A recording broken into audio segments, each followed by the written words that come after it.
جب معرکہ ختم ہو گیا تو رسول اللہ صلی اللہ علیہ وسلم نے فرمایا، کون ہے جو دیکھے کہ ابو جہل کا انجام کیا ہوا؟ اس پر صحابہ کرام اس کی تلاش میں بکھر گئے۔ عبداللہ بن مسعود رضی اللہ عنہ نے اسے اس حالت میں پایا کہ ابھی سانس آ جا رہی تھی۔ انہوں نے اس کی گردن پر پاؤں رکھا اور سر کاٹنے کے لیے داڑھی پکڑی اور فرمایا، او اللہ کے دشمن، آخر اللہ نے تجھے رسوا کیا نا؟ اس نے کہا، مجھے کاہے کو رسوا کیا؟ کیا جس شخص کو تم لوگوں نے قتل کیا ہے اس سے بھی بلند پایا کوئی آدمی ہے؟ یا جس کو تم لوگوں نے قتل کیا اس سے بھی کوئی اوپر آدمی ہے؟ پھر بولا، کاش مجھے کسانوں کی بجائے کسی اور نے قتل کیا ہوتا۔ اس کے بعد کہنے لگا، مجھے بتاؤ فتح کس کی ہوئی؟ عبداللہ بن مسعود رضی اللہ عنہ نے فرمایا، اللہ اور اس کے رسول صلی اللہ علیہ وسلم کی۔ اس کے بعد عبداللہ بن مسعود رضی اللہ عنہ سے جو اس کی گردن پر پاؤں رکھ چکے تھے کہنے لگا، او بکری کے چرواہے، تو بڑی اونچی اور مشکل جگہ پر چڑھ گیا۔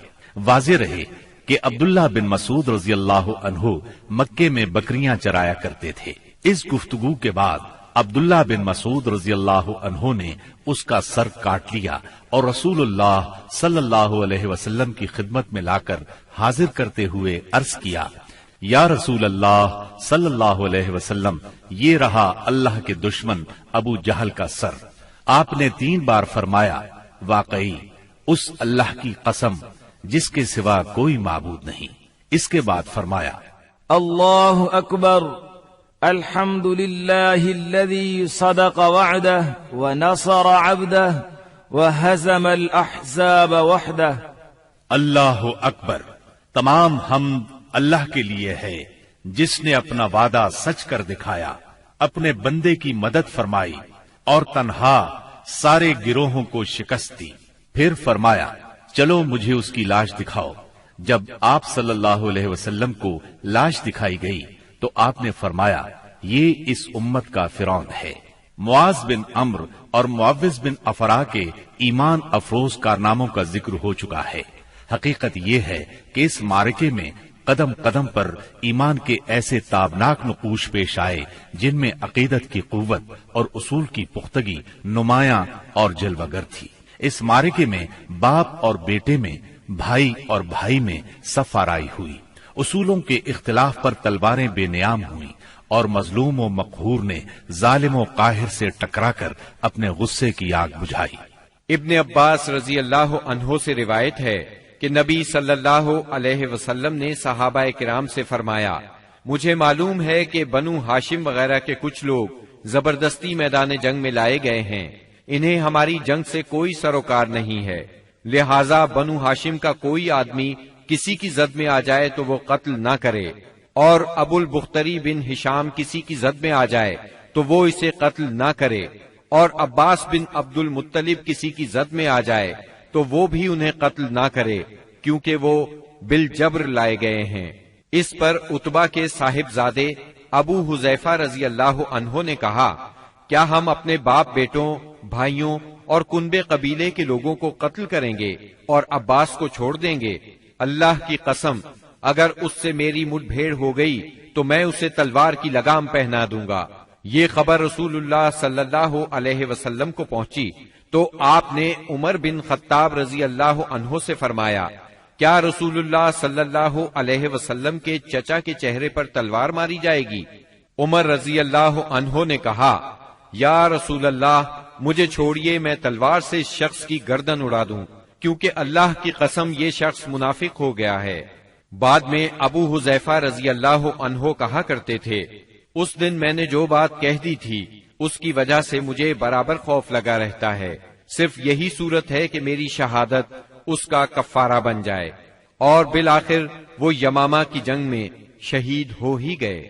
ابو البختری کو قتل کرنے سے اس لیے منع کیا گیا تھا کہ مکے میں یہ شخص سب سے زیادہ رسول اللہ صلی اللہ علیہ وسلم کی ایذا رسانی سے اپنا ہاتھ روکے ہوئے تھا، آپ کو کسی قسم کی تکلیف نہ پہنچاتا تھا اور نہ اس کی طرف سے کوئی ناگوار بات سننے میں آتی تھی، اور یہ ان لوگوں میں سے تھا جنہوں نے بنی ہاشم اور بنی مطلب کے بائیکاٹ کا صحیفہ چاک کیا تھا۔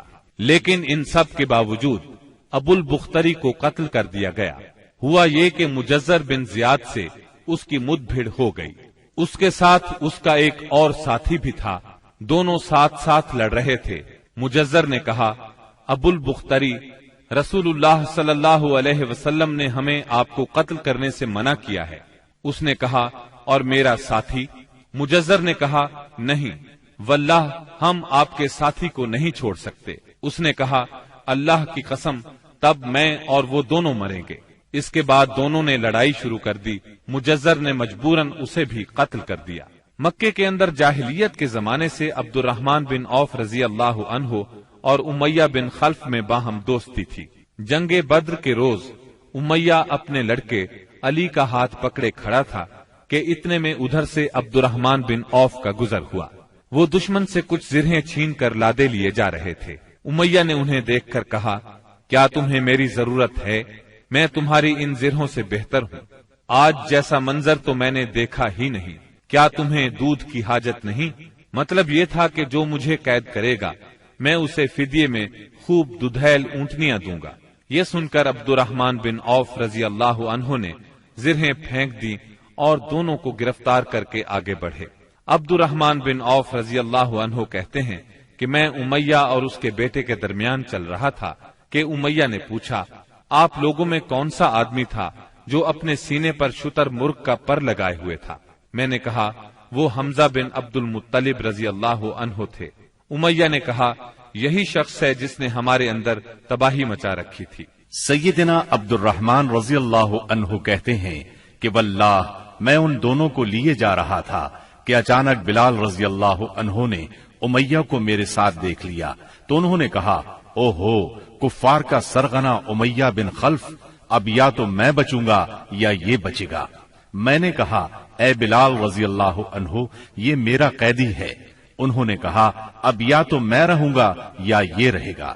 پھر نہایت بلند آواز سے پکارا، اے اللہ کے مددگارو، یہ رہا کفار کا سرغنہ امیہ بن خلف، اب یا تو میں رہوں گا یا یہ رہے گا۔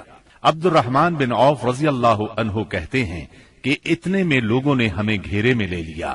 میں ان کا بچاؤ کر رہا تھا مگر ایک آدمی نے تلوار سے اس کے بیٹے کے پاؤں پر ضرب لگائی اور وہ وہیں گر گیا۔ ادھر امیہ نے اتنے زور سے چیخ ماری کہ میں نے ویسی چیخ کبھی سنی ہی نہ تھی۔ میں نے کہا، نکل بھاگو، مگر آج بھاگنے کی گنجائش نہیں۔ اللہ کی قسم میں تمہارے کچھ کام نہیں آ سکتا۔ عبد الرحمن رضی اللہ عنہ فرماتے ہیں کہ لوگوں نے اپنی تلواروں سے ان دونوں کو کاٹ کر ان کا کام تمام کر دیا۔ اس کے بعد عبد الرحمن بن عوف رضی اللہ عنہ کہا کرتے تھے، اللہ بلال رضی اللہ عنہ پر رحم کرے، میری زرہیں بھی گئیں اور میرے قیدی کے بارے میں مجھے تڑپا بھی دیا۔ سیدنا عمر بن خطاب رضی اللہ عنہ نے اپنے ماموں عاص بن ہشام بن مغیرہ کو قتل کیا۔ سیدنا ابو بکر صدیق رضی اللہ عنہ نے اپنے بیٹے عبد الرحمن کو، جو اس وقت مشرکین کے ہمراہ تھے، پکار کر کہا، او خبیث، میرا مال کہاں ہے؟ عبد الرحمن نے جواب میں ایک شعر کہا جس کا ترجمہ یوں ہے، ہتھیار، تیز رو گھوڑے اور اس تلوار کے سوا کچھ باقی نہیں جو بڑھاپے کی گمراہی کا خاتمہ کرتی ہے۔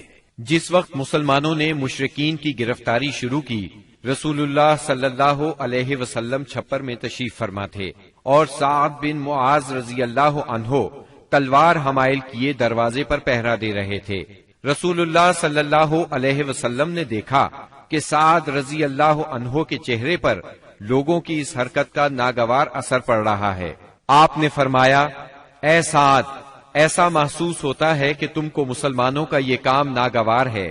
انہوں نے کہا، جی ہاں، اللہ کی قسم، اے اللہ کے رسول، یہ اہل شرک کے ساتھ پہلا معرکہ ہے جس کا موقع اللہ نے ہمیں فراہم کیا ہے، اس لیے اہل شرک کو باقی چھوڑنے کی بجائے مجھے یہ بات زیادہ پسند ہے کہ انہیں خوب قتل کیا جائے اور اچھی طرح کچل دیا جائے۔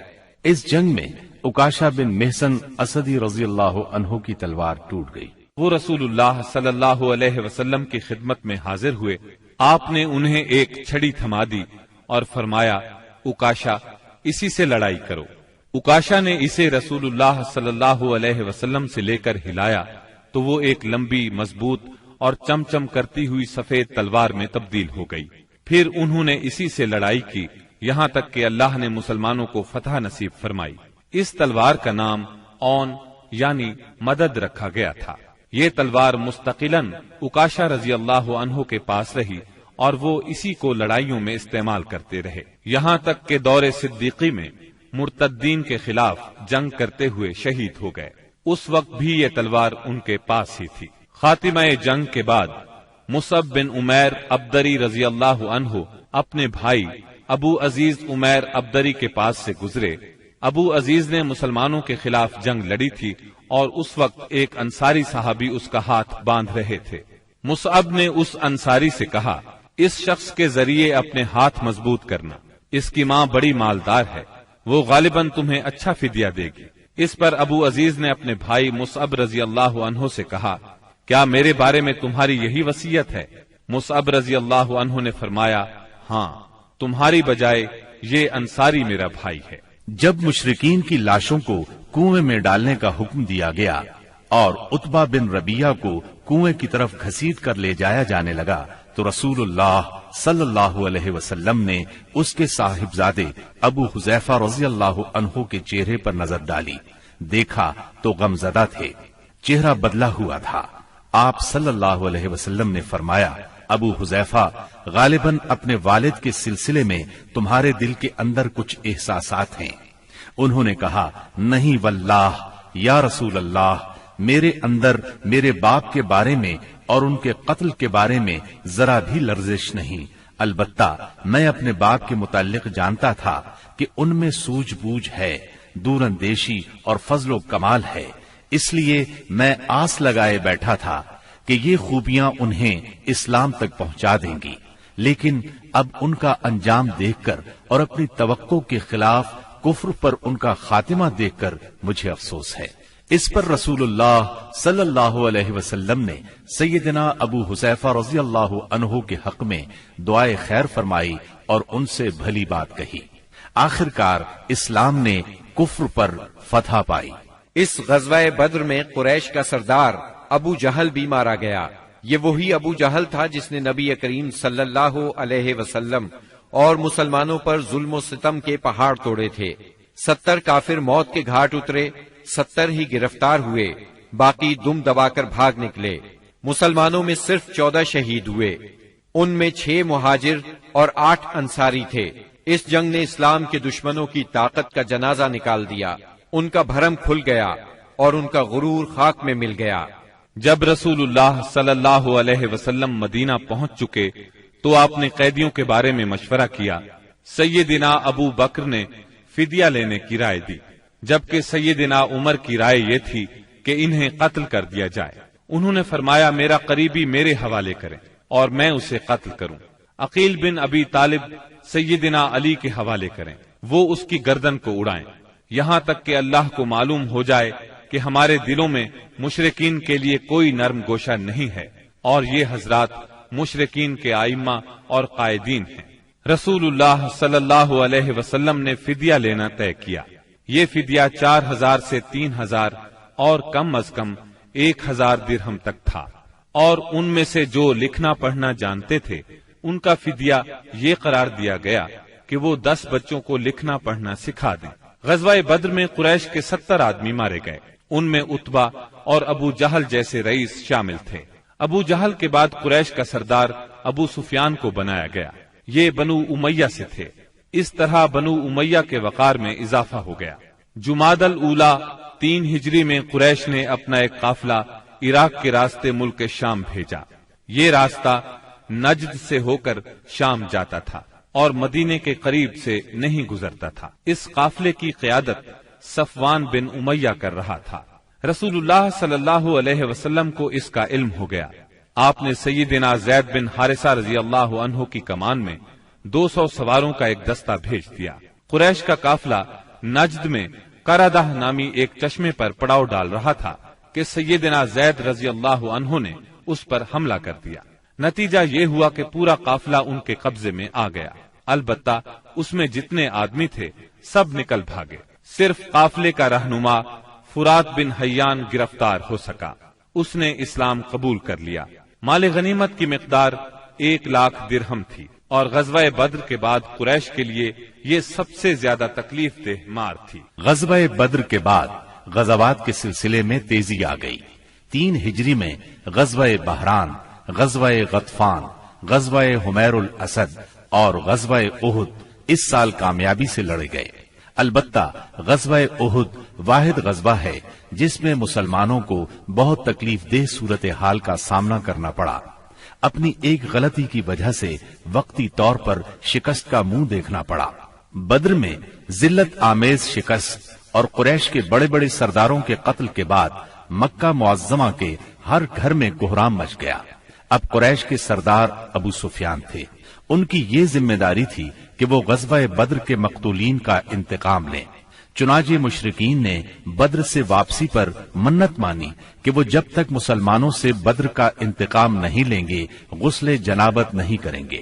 ایک روز ابو جہل کا بیٹا اکرمہ مقتولین کے رشتہ داروں کو ساتھ لے کر ابو سفیان کے پاس گیا اور کہا، محمد نے ہماری قوم کو فنا کر دیا ہے، اب ہم نے تہیہ کر لیا ہے کہ مسلمانوں کا نام صفحہ ہستی سے حرف غلط کی طرح مٹا کر دم لیں گے۔ اس طرح قریش کے شعلہ فشاں شاعروں نے انتقام کی آگ کو خوب ہوا دی۔ اس طرح سارا عرب گویا آتش فشاں بن گیا۔ ادھر مسلمان بھی یہ بات اچھی طرح جانتے تھے کہ قریش مکہ اپنے 70 سرداروں کا انتقام ضرور لیں گے۔ چنانچہ مسلمان کفار مکہ کی سرگرمیوں سے باخبر رہنے کی پوری کوشش کر رہے تھے۔ شوال 3 ہجری میں رسول اللہ صلی اللہ علیہ وسلم کو اطلاع ملی کہ قریش کا لشکر مدینہ منورہ کی طرف بڑھ رہا ہے اور اس کی تعداد 3000 ہے۔ اس پر آپ نے صحابہ کرام رضی اللہ عنہم سے مشورہ کیا۔ اکثر مہاجرین اور تجربہ کار صحابہ نے مشورہ دیا کہ خواتین کو ایک محلے میں جمع کر دیا جائے اور شہر کے اندر رہ کر مقابلہ کیا جائے۔ عبداللہ بن ابی منافق نے بھی یہی رائے دی، لیکن نوجوان صحابہ کے ایک گروہ نے اس بات پر اصرار کیا کہ شہر سے نکل کر دشمن کا مقابلہ کیا جائے۔ دراصل یہ نوجوان صحابہ کم عمر ہونے کی وجہ سے غزوہ بدر میں شرکت نہیں کر سکے تھے، اس لیے ان پر جوش طاری تھا۔ نبی اکرم صلی اللہ علیہ وسلم گھر تشریف لائے اور زرہ پہن کر باہر تشریف لے گئے۔ اب لوگوں کو ندامت محسوس ہوئی کہ کیوں شہر سے باہر جا کر لڑنے کا مشورہ دیا۔ چنانچہ انہوں نے کہا، اگر آپ پسند فرمائیں تو شہر میں رہ کر دشمن سے مقابلہ کیا جائے۔ جواب میں آپ نے فرمایا، رسول کو زیبا نہیں کہ ہتھیار پہن کر بغیر قتال کے اتار دے۔ چنانچہ آپ 1000 کا لشکر لے کر مدینہ منورہ سے نکلے۔ اس کے بعد نبی صلی اللہ علیہ وسلم نے لشکر کو 3 حصوں میں تقسیم کیا۔ مہاجرین کا دستہ، اس کا پرچم سیدنا مصعب بن عمیر رضی اللہ عنہ کو عطا کیا۔ قبیلہ اوس کا دستہ، اس کا علم اسید بن حزیر رضی اللہ عنہ کو عطا فرمایا۔ تیسرا قبیلہ خزرج کا دستہ، اس کا علم حباب بن منذر رضی اللہ عنہ کو عطا فرمایا۔ پورا لشکر 1000 مردان جنگی پر مشتمل تھا، جن میں 100 زرہ پوش اور 50 شاہ سوار تھے۔ سیدنا ابن ام مکتوم رضی اللہ عنہ کو اس کام پر مقرر فرمایا کہ وہ مدینے کے اندر رہ جانے والے لوگوں کو نماز پڑھائیں گے۔ اس کے بعد کوچ کا اعلان فرمایا اور لشکر نے شمال کا رخ کیا۔ سیدنا سعد بن معاذ اور سعد بن عبادہ رضی اللہ عنہما زرہ پہنے نبی صلی اللہ علیہ وسلم کے آگے آگے چل رہے تھے۔ رات احد اور مدینے کے درمیان بسر کی۔ طلوع فجر سے کچھ پہلے آپ پھر چل پڑے اور مقام شوط پہنچ کر نماز فجر ادا کی۔ اسی جگہ سے عبداللہ بن ابی منافق اپنے 300 ساتھیوں کے ساتھ الگ ہو گیا۔ اس نے یہ کہتے ہوئے مدینہ منورہ کا رخ کیا، آپ نے ہماری رائے کو کوئی اہمیت نہیں دی، اس لیے ہم واپس جاتے ہیں۔ اس بغاوت اور واپسی کے بعد رسول اللہ صلی اللہ علیہ وسلم نے باقی ماندہ لشکر کو لے کر، جس کی تعداد 700 تھی، دشمن کی طرف قدم بڑھایا۔ دشمن کا پڑاؤ آپ کے اور احد کے درمیان کئی سمت سے حائل تھا، اس لیے آپ نے دریافت کیا کہ کوئی آدمی ہے جو ہمیں دشمن کے پاس سے گزرے بغیر کسی قریبی راستے سے لے چلے۔ اس کے جواب میں ابو خیثمہ رضی اللہ عنہ نے عرض کیا، یا رسول اللہ، میں اس خدمت کے لیے حاضر ہوں۔ پھر انہوں نے ایک مختصر راستہ اختیار کیا۔ وہاں پہنچ کر نبی کریم صلی اللہ علیہ وسلم نے آگے بڑھ کر وادی کے آخری سرے پر واقع احد پہاڑ کی گھاٹی میں نزول فرمایا اور وہیں اپنے لشکر کا کیمپ لگوایا۔ سامنے مدینہ تھا اور پیچھے احد کا پہاڑ۔ اس طرح دشمن کا لشکر مسلمانوں اور مدینے کے درمیان حد فاصل بن گیا۔ یہاں پہنچ کر رسول اللہ صلی اللہ علیہ وسلم نے لشکر کی ترتیب و تنظیم قائم کی اور جنگی نقطۂ نظر سے اسے کئی صفوں میں تقسیم فرمایا۔ ان کی کمان سیدنا عبداللہ بن جبیر بن نعمان رضی اللہ عنہ کے سپرد کی اور انہیں وادی کنات کے جنوبی کنارے پر واقع ایک چھوٹی سی پہاڑی پر، جو اسلامی لشکر کے کیمپ سے کوئی 150 میٹر جنوب مشرق میں واقع ہے اور اب جبل رومات کے نام سے مشہور ہے، تعینات فرمایا اور انہیں ہدایات دیتے ہوئے فرمایا، اگر تم لوگ دیکھو کہ ہمیں پرندے اچک رہے ہیں تو بھی اپنی جگہ نہ چھوڑنا یہاں تک کہ میں بلا بھیجوں، اور اگر تم دیکھو کہ ہم نے قوم کو شکست دی ہے اور انہیں کچل دیا ہے تو بھی اپنی جگہ نہ چھوڑنا یہاں تک کہ میں بلا بھیجوں۔ باقی لشکر کی ترتیب یہ تھی: دائیں جانب والے لشکر پر سیدنا منذر بن عمرو مقرر تھے اور بائیں جانب والے لشکر پر زبیر بن عوام، اور ان کا معاون سیدنا مقداد بن اسود کو بنایا گیا۔ سیدنا زبیر کو یہ مہم بھی سونپی گئی کہ وہ خالد بن ولید کے شاہ سواروں کی راہ روکے رکھیں۔ اس ترتیب کے علاوہ صف کے اگلے حصے میں ایسے ممتاز اور منتخب بہادر مسلمان رکھے گئے جن کی جاں بازی اور دلیری کا شہرہ تھا اور جنہیں ہزاروں کے برابر مانا جاتا تھا۔ یہ منصوبہ بڑی باریکی اور حکمت پر مبنی تھا، جس سے نبی کریم صلی اللہ علیہ وسلم کی فوجی قیادت کی عبقریت کا پتہ چلتا ہے اور ثابت ہوتا ہے کہ کوئی کمانڈر کیسا ہی بالیاقت کیوں نہ ہو، آپ سے زیادہ باریک اور باحکمت منصوبہ تیار نہیں کر سکتا۔ یہ تھی نبی کریم صلی اللہ علیہ وسلم کی لشکر کی ترتیب و تنظیم، جو 7 شوال 3 ہجری کی صبح عمل میں آئی۔ ادھر مشرکین نے بھی صف بندی ہی کے اصول پر اپنے لشکر کو منظم کیا تھا۔ ان کا سپہ سالار ابو سفیان تھا، جس نے قلب لشکر میں اپنا مرکز بنایا تھا۔ دائیں جانب خالد بن ولید سالار تھے، جو ابھی مشرک تھے، اور بائیں جانب کا سالار اکرمہ بن ابو جہل تھا۔ پیدل فوج کی کمان صفوان بن امیہ کے پاس تھی اور تیر اندازوں پر عبداللہ بن ربیہ مقرر ہوئے۔ جھنڈا بنو عبد الدار کی ایک چھوٹی سی جماعت کے ہاتھ میں تھا۔ اس کے بعد دونوں فریق آمنے سامنے اور قریب آ گئے اور لڑائی کا مرحلہ شروع ہو گیا۔ جنگ کے پہلے مرحلے کی ابتدا مشرکین کے علمبردار طلحہ بن ابی طلحہ سے ہوئی۔ اس نے مسلمانوں کو للکارا۔ اس کی للکار سن کر سیدنا زبیر رضی اللہ عنہ فوراً صف سے نکل کر آگے آئے، اس کے مقابل ہوئے، بڑھ کر ایک بھرپور وار کیا۔ طلحہ فوراً ہی جہنم رسید ہو گیا۔ طلحہ کے گرتے ہی جھنڈا اس کے بھائی عثمان نے اٹھا لیا اور مسلمانوں کو مقابلے کے لیے پکارا۔ اب سیدنا حمزہ رضی اللہ عنہ آگے بڑھے اور عثمان کے کندھے پر اس زور سے تلوار ماری کہ کمر تک اتر گئی۔ اس طرح قریش کے 12 علمبردار یکے بعد دیگرے قتل ہوئے۔ پھر عام لڑائی شروع ہوئی۔ گھمسان کی جنگ چھڑ گئی۔ اس میں مسلمانوں کا پلہ بھاری رہا۔ مشرکین شکست کھا کر بھاگ نکلے۔ انہیں جوش دلانے والی عورتیں بھی بھاگ کھڑی ہوئیں۔ مسلمانوں نے مشرکین کو گھیر لیا، انہیں مارنے لگے، ساتھ ساتھ مال غنیمت لوٹنے لگے۔ ایسے میں درے پر موجود 50 تیر اندازوں سے وہ غلطی ہو گئی جس نے لڑائی کا پانسا پلٹ دیا۔ ہوا یوں کہ نبی اکرم صلی اللہ علیہ وسلم نے ان 50 تیر اندازوں کو یہ ہدایت فرمائی تھی کہ اس درے کو کسی حال میں نہ چھوڑنا، لیکن جب مسلمانوں کو کامیابی ہوئی، کافر بھاگنے لگے اور مسلمان انہیں مارنے کاٹنے کے ساتھ ساتھ مال غنیمت بھی لوٹنے لگے، تو انہوں نے بھی درہ چھوڑ دیا اور مال غنیمت لوٹنے کے لیے دوڑ پڑے۔ تیر اندازوں کے سردار سیدنا عبداللہ بن جبیر رضی اللہ عنہ نے انہیں روکنے کی کوشش کی، لیکن وہ مال غنیمت کی طرف متوجہ ہو گئے۔ قریشی فوج میں خالد بن ولید موجود تھے۔ انہیں اللہ نے غضب کی جنگی مہارت عطا کی تھی۔ انہوں نے اپنی مہارت سے فوراً بھانپ لیا کہ موقع بہت اچھا ہے، مسلمانوں پر اس درے کی طرف سے حملہ کر دینا چاہیے۔ چنانچہ انہوں نے اپنے دستے کو ساتھ لیا اور چکر کاٹ کر درے تک پہنچ گئے۔ وہاں سیدنا عبداللہ بن جبیر رضی اللہ عنہ اور ان کے ساتھیوں کو شہید کر کے یہ لوگ پیچھے کی طرف سے مسلمانوں پر ٹوٹ پڑے۔ اس طرح مسلمان دونوں طرف سے گھیرے میں آ گئے۔ اس طرح 700 مسلمانوں کی فوج اچانک 3000 کے نرغے میں آ گئی۔ زبردست جنگ ہوئی، 70 صحابہ شہید ہو گئے، مسلمان منتشر ہو کر رہ گئے۔ اسلامی فوج کے علم بردار سیدنا مصعب بن عمیر رضی اللہ عنہ کی شکل و صورت رسول اللہ صلی اللہ علیہ وسلم سے بہت ملتی جلتی تھی۔ وہ شہید ہو گئے تو بعض لوگوں نے سمجھا رسول اللہ صلی اللہ علیہ وسلم شہید ہو گئے۔ اس خبر سے اسلامی فوج بد دل ہو گئی، ان میں سراسیمگی پھیل گئی، وہ مایوس ہو گئے۔ بڑے بڑے بہادروں کی طاقت جواب دے گئی۔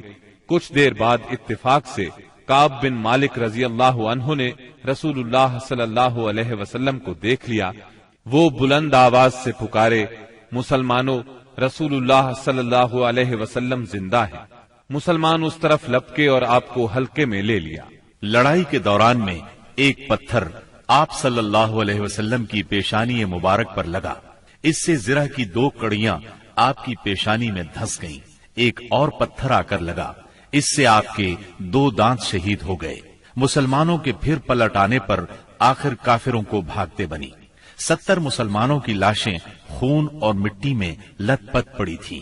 کفار نے انتقام کی آگ کو اس طرح ٹھنڈا کیا کہ ان میں سے اکثر کے ناک اور کان کاٹ لیے۔ آپ کے چچا سیدنا حمزہ رضی اللہ عنہ کی ناش کے بھی ناک کان کاٹ ڈالے گئے۔ سرور کائنات صلی اللہ علیہ وسلم نے چچا کی لاش دیکھی تو آپ دیدہ ہو گئے، تاہم صبر فرمایا۔ قریش مکہ کے لیے دعا فرمائی، اے اللہ میری قوم کو ہدایت فرما کیونکہ وہ مجھے نہیں جانتے۔ اس کے بعد آپ مسلمان زخمیوں اور شہیدوں کی خبر لینے کے لیے میدان میں تشریف لائے۔ بعض لوگ اس وقت تک بعض شہداء کو مدینے کی طرف لے چلے تھے۔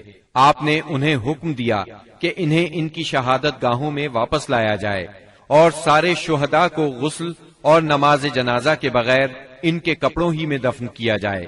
آپ نے 2 اور 3 شہیدوں کو ایک ہی قبر میں دفن کیا، اور ایسا بھی ہوا کہ 2 شہیدوں کو ایک ہی کپڑے میں دفن کیا گیا۔ درمیان میں اسخر گھاس ڈال دی گئی۔ لحد میں اس شخص کو آگے کیا جسے قرآن زیادہ یاد تھا۔ آپ نے فرمایا، میں ان لوگوں کے بارے میں قیامت کے دن گواہی دوں گا۔ لوگوں نے سیدنا حنظلہ بن ابی عامر رضی اللہ عنہ کی لاش اس حالت میں پائی کہ وہ زمین سے اوپر اٹھی ہوئی تھی اور اس سے پانی ٹپک رہا تھا۔ رحمت دو عالم صلی اللہ علیہ وسلم نے فرمایا، فرشتے انہیں غسل دے رہے ہیں۔ ان کا واقعہ یہ ہے کہ ان کی نئی شادی ہوئی تھی، بیوی کے ساتھ ہی تھے کہ جنگ کی دعوت کانوں میں پڑی۔ وہ بیوی کو چھوڑ کر سیدھے میدان جنگ میں آ گئے، پھر حالت جنابت ہی میں لڑتے ہوئے شہید ہو گئے۔ چنانچہ فرشتوں نے انہیں غسل دیا، اس لیے انہیں غسیل الملائکہ کہا جاتا ہے۔ سیدنا حمزہ رضی اللہ عنہ کو اتنی چھوٹی چادر میں دفنا دیا گیا کہ اگر سر ڈھانکا جاتا تو پاؤں کھل جاتے تھے اور پاؤں ڈھانکے جاتے تو سر کھل جاتا تھا۔ چنانچہ پاؤں پر ازخر گھاس ڈال دی گئی۔ یہی صورتحال سیدنا مصعب بن عمیر رضی اللہ عنہ کے ساتھ پیش آئی۔ شہداء کے دفن اور ان کے لیے دعا کے بعد نبی اکرم صلی اللہ علیہ وسلم اور صحابہ کرام مدینے کی طرف چلے۔ راستے میں کچھ عورتیں ملی جن کے عزیز شہید ہوئے تھے۔ نبی صلی اللہ علیہ وسلم نے انہیں تسلی دی اور ان کے لیے دعا فرمائی۔ بنو دینار کی ایک خاتون آئی جن کے شوہر، بھائی اور باپ شہید ہو گئے تھے۔ جب انہیں ان کے عزیزوں کی شہادت کی خبر دی گئی تو بولی، رسول اللہ صلی اللہ علیہ وسلم کی کیا خبر ہے؟ انہیں بتایا گیا رسول اللہ صلی اللہ علیہ وسلم خیریت سے ہیں۔ وہ بولی، میں آپ کو دیکھنا چاہتی ہوں۔ لوگوں نے اشارے سے بتایا۔ جب ان کی نظر آپ پر پڑی تو بولی، کل مصیبت بعدک جلل، کہ آپ کے بعد ہر مصیبت ہیچ ہے۔ مدینے پہنچ کر مسلمانوں نے ہنگامی حالت میں رات گزاری۔ جسموں پر زخم ہی زخم تھے، تھکن سے بدن چور چور تھے اور غم و الم کی کیفیت طاری تھی۔ اس کے باوجود وہ مدینے کا پہرا دیتے رہے اور رسول اللہ صلی اللہ علیہ وسلم کی پہرے داری کرتے رہے۔ ادھر رسول اللہ صلی اللہ علیہ وسلم نے محسوس کیا کہ دشمن کی نقل و حرکت پر نظر رکھنا ضروری ہے تاکہ وہ مدینے کا رخ کریں تو ان سے کھلے میدان ہی میں 2 ہاتھ کر لیے جائیں۔ چنانچہ صبح ہوئی تو آپ نے اعلان فرمایا دشمن سے مقابلے کے لیے چلنا ہے، اور صرف وہی آدمی جا سکتا ہے جو احد کی لڑائی میں شریک تھا۔ اس پر لوگوں نے کہا ہم نے بات سنی اور مانی۔ چنانچہ سب لوگ مدینہ منورہ سے روانہ ہوئے۔ آپ نے 8 میل دور حمراء الاسد کے مقام پر پہنچ کر پڑاؤ ڈالا۔ ادھر مشرکین نے مدینہ منورہ سے 36 میل دور مقام روحا پر پڑاؤ ڈالا اور مدینے پر دوبارہ چڑھائی کرنے کا مشورہ شروع کر دیا۔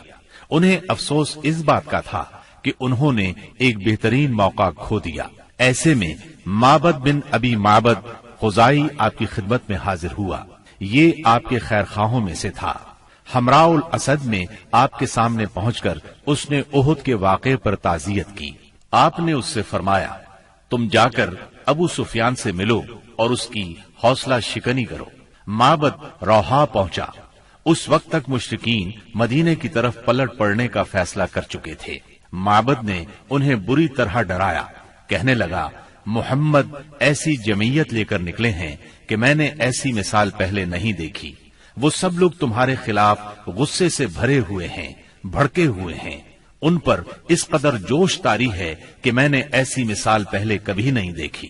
نیز میرا خیال ہے کہ تم کوچ کرنے سے پہلے پہلے اس لشکر کا ہراول دستہ اس ٹیلے کے پیچھے سے نمودار ہوتا ہوا دیکھ لوگے۔